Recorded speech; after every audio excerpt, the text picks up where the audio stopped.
Une belle pluie a arrosé la nuit de ce jeudi, atténuant légèrement la chaleur. Mesdames et messieurs, bonjour et bienvenue sur le rendez-vous de l'information. Au sommaire de ce 13h au Bénin, nous vous annonçons la présence du Bénin au prestigieux rendez-vous mondial des arts contemporains. Il s'agit de la Biennale de Venise en Italie. C'est du 20 avril au 24 novembre prochain avec un pavillon intitulé Everything Precious is Fragile. Les précisions dans ce journal. Le lancement du référentiel de formation au leadership politique féminin. Cet outil de formation initié par le programme d'appui à l'égalité de genre PAEG vise à renforcer les capacités des jeunes femmes leaders politiques. Les détails à suivre. Et puis, 21 mars, journée internationale des forêts. Le directeur général des eaux, forêts et chasse s'est exprimé sur l'importance de ces vastes étendues d'arbres. C'était sur les antennes de Canal 3 Bénin. Le développement dans un instant. À nouveau, bonjour. Le Bénin prend place à la Biennale de Venise en Italie du 20 avril au 24 novembre de cette année. C'est le plus prestigieux rendez-vous mondial des arts contemporains. Le pavillon béninois est intitulé en anglais « Everything Precious is Fragile » pour dire « Toutes choses précieuses et fragiles ». L'exposition aborde la traite négrière, la figure de l'Amazone, la spiritualité et la religion vaudou. Le ministre de la Culture a animé ce jeudi une conférence de presse à Cotonou. On écoute Jean-Michel Abimbola. Si pour les sportifs, on prépare parfois les Jeux Olympiques, si on prépare la Coupe du Monde de football, ben dans le domaine de l'art, les Jeux Olympiques, la Coupe du Monde, et que sais-je encore, c'est justement la Biennale de Venise qui a été créée en 1895 et est reconnue aujourd'hui comme l'une des institutions culturelles les plus prestigieuses au monde. C'est un carrefour mondial de révélation de l'art contemporain. L'ouverture d'un pavillon béninois s'inscrit dans la dynamique de positionner notre pays sur la scène internationale d'abord et dans le circuit mondial de l'art contemporain et pour surtout impulser l'éclosion de l'économie créative dans notre pays, le Bénin. Le titre de notre pavillon à Venise c'est en anglais « Everything Precious is Fragile ». Ça veut dire tout ce qui est précieux est fragile. Alors pourquoi l'anglais? Parce que justement cette biennale internationale, c'est le monde entier qui est là et la langue la plus usitée est l'anglais, mais bien évidemment, nous allons sur notre pavillon, nous allons parler français, on va peut-être parler italien pour ceux qui savent parler italien, pourquoi pas fon ou yoruba, mais voilà le thème, c'est tout ce qui est précieux et fragile. Il s'agit donc, à travers les thématiques de la spiritualité, du vaudou, de l'Amazone, de la traite négrière, de présenter le féminisme africain et le féminisme, spécialement le féminisme béninois. Le pavillon du Bénin se situe, pour ceux qui connaissent Venise et qui connaissent la Biennale, se situe dans l'Arsenal. C'est un endroit, un site, un lieu à Venise et nous occuperons une superficie d'un peu plus de 300 mètres carrés, 320 mètres carrés. Nous avons programmé la préouverture du pavillon les 17, 18 et 19 avril 2024 et le vernissage, c'est-à-dire l'inauguration en quelque sorte, c'est le 18 avril 2024. L'ouverture au public est prévue du samedi 20 avril au dimanche 24 novembre 2024. Toujours ce jeudi, une nouvelle mandature s'est ouverte à l'autorité de régulation de l'électricité. L'équipe de 7 membres, dont 2 femmes, est entrée officiellement en fonction. C'était à la faveur d'une cérémonie au cours de laquelle il y a eu passation de charge entre les présidents sortants et entrants de l'institution. Idrissou Boukari. L'acte consacre ici la prise de fonction officielle du nouveau président de l'autorité de régulation de l'électricité et son équipe. Après 9 ans passés à la tête de l'AREE, Claude Baguidi cède son poste à Edouard Dahomey pour les 4 prochaines années. Le président sortant et l'ensemble des commissaires ont travaillé avec le soutien du personnel pour apporter des réponses aux problèmes liés au secteur de l'électricité au Bénin.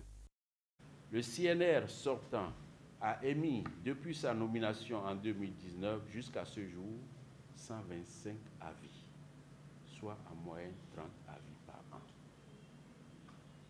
Il a participé activement donc, à la révision de la loi portant code de l'électricité en République du Bénin, avec l'adoption de la nouvelle loi 2020-05 du 1er avril 2020, qui renforce les pouvoirs de l'AREE.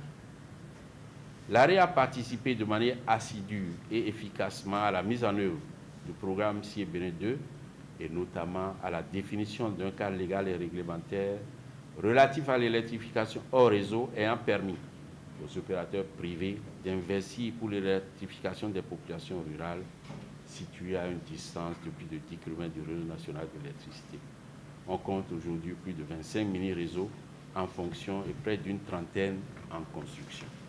Créé par le décret numéro 2009-182 du 13 mai 2009, l'autorité de régulation de l'électricité, dans le cadre de l'exercice de ses missions, est chargée entre autres de veiller au respect des normes en matière de production, de transport et de distribution de l'énergie électrique, de donner un avis sur le schéma directeur de production de l'électricité et de veiller à l'exercice d'une concurrence effective, saine et loyale dans l'intérêt de l'État, des opérateurs et des consommateurs.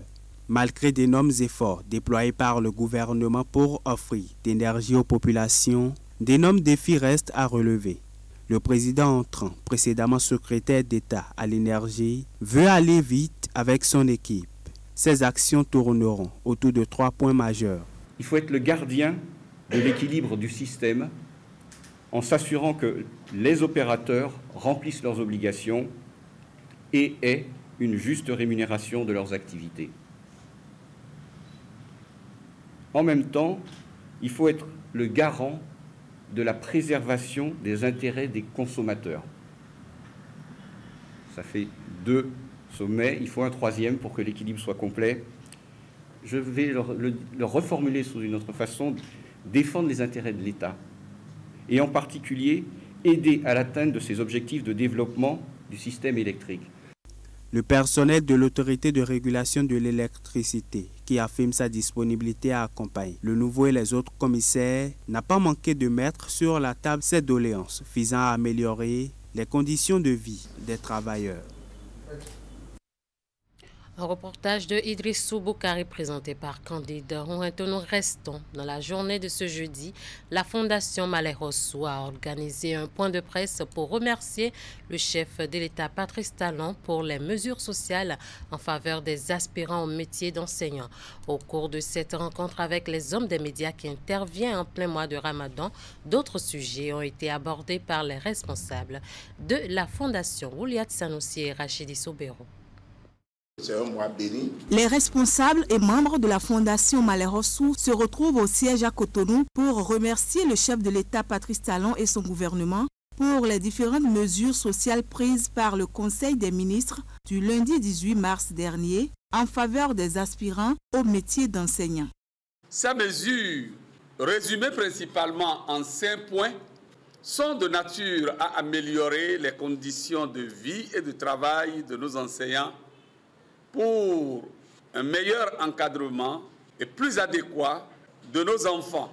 Nous sommes donc persuadés que les effets de ces mesures se feront constater à coup sûr par l'amélioration des résultats scolaires en fin d'année. Par l'annonce de ces mesures d'accompagnement et de soutien aux AME, le chef de l'État nous réaffirme une fois encore tout son attachement et sa détermination à redorer le blason du système éducatif de notre pays. Outre la déclaration sur les aspirants au métier d'enseignant, plusieurs autres sujets ont été abordés par la Fondation Malherossou au cours de ce point de presse. Il s'agit de la situation de la mosquée Place Bulgarie à Gbégamé, pour laquelle le président de la Fondation a été nommé médiateur par l'Union islamique du Bénin, La question des étudiants dont la libération avait été annoncée, mais qui reste encore chose non faite. Le cas des exilés et prisonniers politiques, à propos duquel le président de la République n'a pas encore répondu, malgré l'appel lancé depuis fort longtemps par la Fondation, a été aussi évoqué. Nous allons demander à tous les imams alpha et chi de prier afin que la paix revienne à la mosquée Place Bulgarie. Je parle de Brigamin. C'est une honte pour la communauté musulmane. Et je remercie le chef de l'État, le président Patrice Talon, qui fait trop pour la communauté musulmane par l'intermédiaire de la Fondation Malherbe. La question du Niger n'a non plus échappé à l'attention des responsables de la Fondation Malherbe. Il remercie le président Patrice Talon pour avoir répondu favorablement à leurs doléances relatives à l'enlèvement des conteneurs des Nigériens au port de Cotonou. Preuve selon eux de son engagement à œuvrer pour le maintien des bonnes relations entre le Niger et le Bénin. Nous avons noté avec beaucoup de joie que l'État béninois, sous l'éclairage du leadership de son président, a rendu totalement gratuit l'enlèvement de ces conteneurs. On a parlé, on a demandé, l'État nous a écoutés et Inch'Allah, par la grâce de Dieu, dans peu de temps, nos 10 frontières seront ouvertes.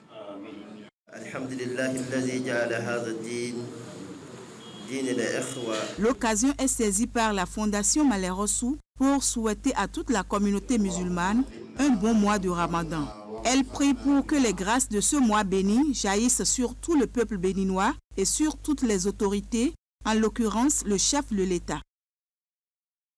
Je l'annonçais en début d'édition, le programme d'appui à l'égalité du genre PAEG a procédé hier au lancement du référentiel de formation au leadership politique féminin. Cet outil de formation a pour but de renforcer les capacités des jeunes femmes politiques, des jeunes femmes leaders politiques. La rencontre entre dans le cadre de la célébration de la Journée internationale des droits des femmes. Ingrid Jocelyn Bariga. Le programme d'appui à l'égalité de genre célèbre de la plus belle manière ces Amazones de la première cohorte. C'est à travers le lancement du référentiel de formation au leadership politique féminin élaboré pour mieux orienter le renforcement des capacités des jeunes femmes leaders politiques. Cet outil de formation, qui est aussi dédié à toute personne qui le désire, constitue un repère notamment pour ces femmes dont 80% sont issus des partis politiques. Le PAEG ne saurait se mettre en marge de l'opportunité qu'offre le mois de mars pour réfléchir et agir dans le sens de leur évolution. C'est pourquoi, dans un premier temps, nous irons d'abord à la découverte du référentiel de formation élaboré par le PAEG pour l'efficacité du renforcement des capacités de la cohorte. Elles sont au total 502 femmes provenant des 12 départements du Bénin à bénéficier de ce projet. Fruit d'un accord signé en 2022 par le Bénin et la coopération suisse, le PAEG a pour objectif de renforcer l'égalité de genre au sein de la société béninoise. Elle vise également à réduire de manière durable la vulnérabilité socio-économique dans le pays. Partenaire de longue date, la Suisse ne se lasse d'accompagner l'État béninois dans la mise en œuvre effective de ces projets de grande envergure visant à promouvoir les droits de la femme béninoise. Investir en faveur des femmes, c'est aussi travailler pour la promotion du leadership politique féminin et maintenant mettre en lumière le potentiel et les capacités de la femme béninoise. La Suisse reconnaît que l'égalité des sexes n'est pas seulement un impératif moral, mais aussi une condition essentielle pour atteindre un développement équilibré et dynamique. En investissant dans le leadership politique des femmes, la Suisse œuvre à créer des sociétés plus justes, plus inclusives et plus prospères. Après l'étape de la présentation et la remise symbolique de cet ouvrage, s'ensuit une discussion sur le thème « Pour un leadership féminin au service de la paix ». Les échanges se penchent sur le potentiel et les capacités de la femme béninoise dans la promotion de la paix. Je voudrais réitérer l'engagement du gouvernement à travers le ministère des Affaires sociales et de la microfinance à poursuivre notre coopération agissante avec les partenaires techniques et financiers en général et la coopération suisse en particulier, en vue du renforcement de la participation des femmes aux postes de décision, tant électifs que nominatifs, gage de développement équitable et durable. L'autre moment fort qui a également marqué cette rencontre, c'est l'instant plaidoyer des femmes bénéficiaires de la première cohorte du programme d'appui à l'égalité de genre, PAEG. Le 21 mars a été proclamée Journée internationale des forêts depuis des décennies. Elle est instituée pour célébrer la forêt dans sa diversité et aussi pour sensibiliser les populations sur l'importance de la forêt. Les forêts et l'innovation, c'est le thème de l'édition 2024. Pour en parler, le directeur général des eaux, forêts et chasse, Rémi Fréfomet, était l'invité du JT hier soir. Je vous propose ici un extrait de ses propos. La Journée internationale des forêts, décidée en 2012 et mise en œuvre en 2013, vise simplement à mettre un focus sur la forêt pour amener l'humanité tout entière à prendre conscience du rôle combien important que joue la forêt dans la vie de l'humanité. Vous voyez, tous les produits, tous les avantages, les bienfaits, j'allais dire, que la population en général tire de la forêt, que ce soit en termes d'alimentation, que ce soit en termes de produits pour la protection, que ce soit en termes de produits utilisés dans la médecine traditionnelle, que ce soit en termes de services écosystémiques. Les avantages tirés de la forêt sont nombreux et c'est donc pour mettre le phare sur ce rôle que joue la forêt que cette journée a été instituée. Justement, dans le cadre de cette célébration, l'initiative Enfants ambassadeurs des forêts est lancée pour mieux conscientiser les enfants dès le bas âge sur l'importance de la forêt, sa gestion et l'intérêt qu'on gagne à préserver la forêt. Rémi Fréfomet, directeur général des eaux, forêts et chasse, décrit dans cet extrait le processus de mise en œuvre de la phase pilote de cette initiative. Oui, cette initiative qui a été lancée aujourd'hui vise essentiellement à préparer la jeunesse à une meilleure gestion de nos ressources naturelles, en leur montrant l'intérêt qu'il y a là-dedans. Et pour ça, nous sommes à la phase pilote. C'est tout le pays qui sera couvert, mais à travers des échantillons à prendre dans chaque département. Il y aura 360 élèves et écoliers au total qui vont être sensibilisés, informés sur les bienfaits de la forêt, qui vont proposer des projets forestiers, lesquels projets vont être financés pour être mis en œuvre dans leur localité, de manière qu'on les habitue à la forêt, on leur apporte, j'allais dire, on leur maximise la culture de la forêt, l'amour pour la forêt. Et à partir de là, on espère que si cet amour est bien assis et que par tâche d'huile, la chose se propage, petit à petit, la génération montante va mieux prendre conscience de l'importance de la forêt et contribuer à sa préservation pour le bien de l'humanité. Je rappelle que le Bénin est un puits à carbone. Qu'est-ce que ça veut dire? Depuis quelques années, nous avons atteint un niveau de couverture forestière qui fait de nous un pays non plus un pays émetteur de carbone à haute dose, mais plutôt un pays consommateur de carbone.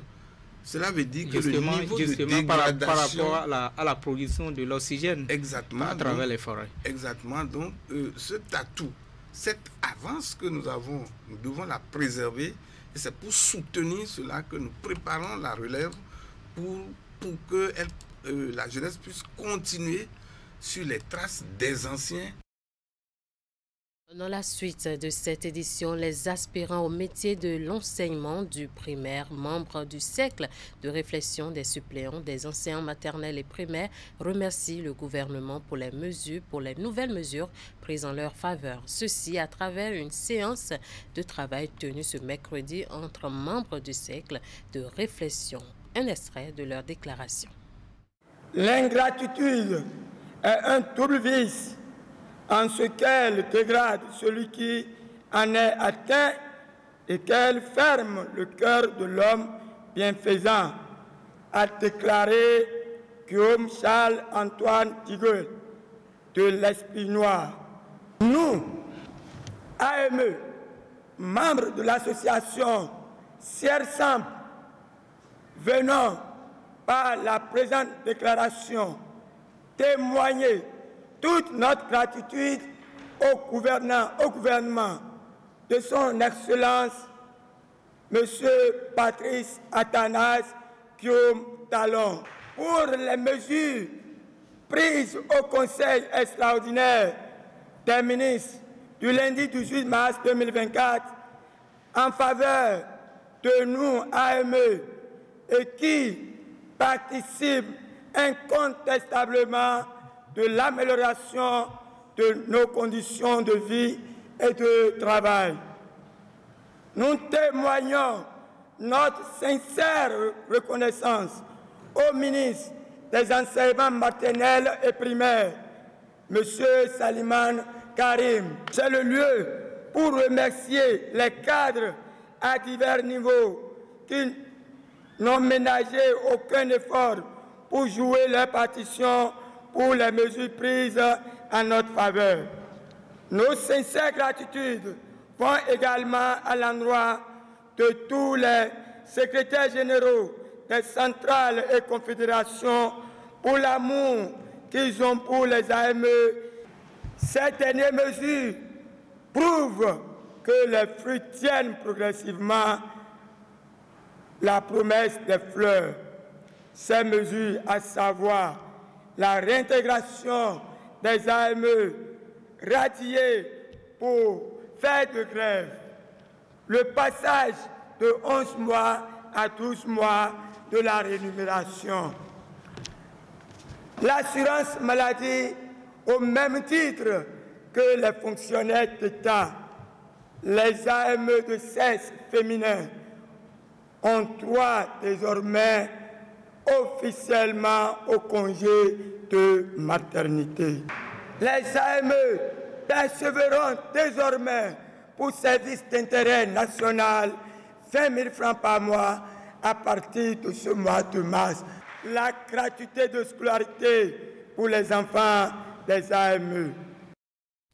Les agents recrutés dans le cadre de la mise en œuvre du projet Combler les écarts santé communautaire, ressources humaines et nutrition savent désormais davantage sur leur mission. À travers un atelier d'imprégnation et d'information qui s'est déroulé vendredi dernier sur les sites de Cotonou, Parakou et Boycon, ces agents ont été informés sur les tâches qui sont les leurs, mais aussi sur l'utilisation des outils de travail qui seront bientôt mis à leur disposition. Cet atelier qui s'est ouvert simultanément sur les 3 sites retenus a été ouvert par le secrétaire général du ministère de la Santé, le docteur Ali Morouba Tchabi, à Cotonou. Le point de la session de Parakou avec Epiphane Tchabi et Socrate Dantode.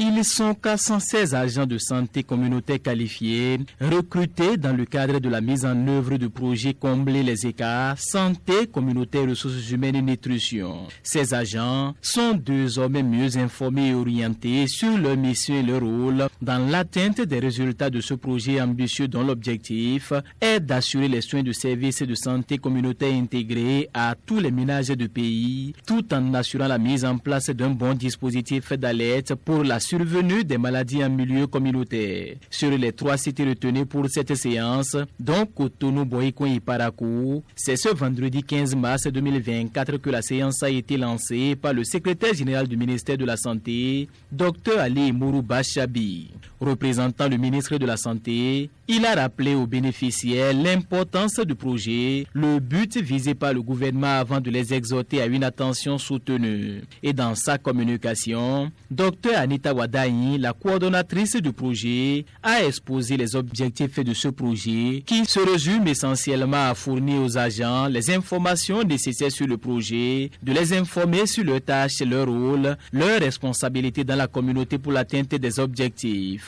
La séance qui a duré 2 jours a permis à ces différents agents de s'informer sur la déontologie liée au corps, les outils et kits qui seront mis à leur disposition et leurs conditions d'utilisation. Ils ont également été imprégnés sur les sites d'affectation et les spécificités liées à chaque site. Rappelons que ce projet vise à contribuer à l'amélioration de l'offre de services en santé en vue d'une couverture maladie universelle pour la population béninoise d'ici 2025. Ici à Parakou, ce sont 160 agents venus du septentrion qui sont réunis dans cette salle. Ce projet est exécuté par le secrétariat exécutif du Conseil national de lutte contre le VIH-Sida, la tuberculose, le paludisme et les hépatites, les infections sexuellement transmissibles et les épidémies, est financé à hauteur de 30 milliards de francs CFA et va durer 7 ans. Vous êtes boulanger, vous ne disposez pas d'une balance pour contrôler le kilogramme des pains que vous fabriquez.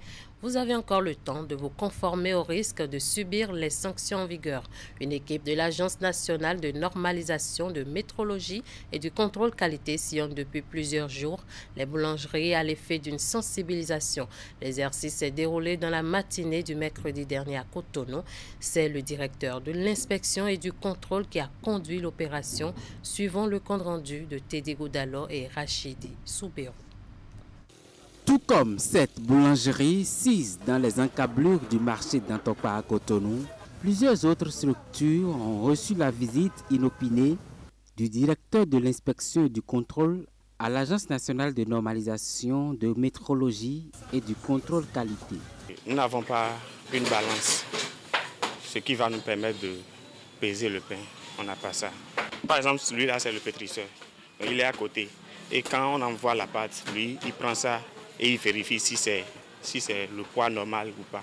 Nous avons une pèse-poids, mais nous nous sommes posé la question à savoir, on va façonner une pâte, mettez ça sur la pèse-poids, enlevez ça d'abord, et puis après on va encore façonner une deuxième pâte, mettez ça encore sur la pèse-poids, donc c'est une perte de temps. On ne peut pas le faire. Cette descente sonne comme une sensibilisation sur l'importance du respect du poids du pain. Nous sommes passés dans les boulangeries du Bénin pour contrôler le poids du pain conformément aux dispositions de l'arrêté 052 de 2008 qui porte sur la fixation des poids et du prix des pains fabriqués en République du Bénin. Alors nous sommes en train de vérifier le poids des pains de 160 grammes et de 200 grammes. Suite aux irrégularités enregistrées, le directeur de l'inspection et du contrôle annonce pour très bientôt la phase répressive. Les boulangers récidivistes se verront tout simplement frappés de sanctions en cas du non-respect du poids du pain en vigueur.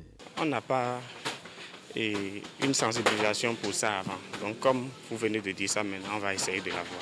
Pour la plupart des boulangeries dans lesquelles nous sommes passés, on a constaté que les boulangers fabriquent le pain sans tenir compte du poids réel des pains fabriqués. C'est-à-dire qu'ils n'utilisent pas la balance et ils n'utilisent pas la balance vérifiée par l'Agence nationale de normalisation de métrologie et du contrôle qualité parce qu'ils estiment que ça leur perd du temps de peser pain par pain. Et c'est ce qu'on a constaté dans la plupart des boulangeries dans lesquelles nous sommes passés. Pour l'instant, les sensibilisations se poursuivent sur l'ensemble du territoire national. Le directeur de l'inspection et du contrôle invite donc tous les boulangers à se mettre au pas. Direction Accra pour parler des 13e Jeux africains. Le Bénin est gratifié d'une nouvelle médaille en or. En athlétisme, la béninoise Odile Aranwanou, championne d'Afrique en titre à l'heptathlon, a décroché ce jeudi la médaille en or après les 7 épreuves combinées de sa spécialité déroulée sur 2 jours. Elle permet au Bénin de se repositionner à nouveau dans le classement. Candide Rouentan. Sans grande difficulté, Odile Aranwanou sort championne à l'heptathlon aux 13e Jeux africains. Elle a su son statut de championne d'Afrique en titre dans la capitale ghanéenne en terminant sur la plus haute marche du podium après une combinaison de 7 épreuves. Dans l'épreuve du 100 mètres haies, elle est arrivée première avec un chrono de 15 secondes 18 tiers. Au saut en hauteur, elle a battu son propre record qui est d'1,78 m en passant la hauteur d'1,79 m. Elle s'est aussi hissée à la première place au lancer de poids avec un lancer de 13,61 m avant d'arriver deuxième aux 200 mètres. Au saut en longueur, elle termine leader avec une performance de 5,70 m.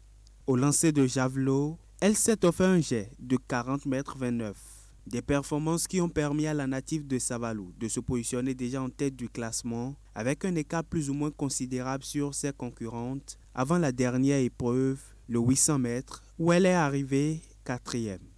L'athlète béninoise termine championne à l'heptathlon à l'issue de cette épreuve avec un cumul total de 5616 points à plus de 300 unités de sa dauphine. Une prouesse qui lui a permis de décrocher l'or pour le Bénin dans la discipline de l'athlétisme. Des Amazones qui font la fierté du Bénin, merci à vous de nous avoir suivis. Merci à toute l'équipe de rédaction, de réalisation et de diffusion de cette édition. À bientôt.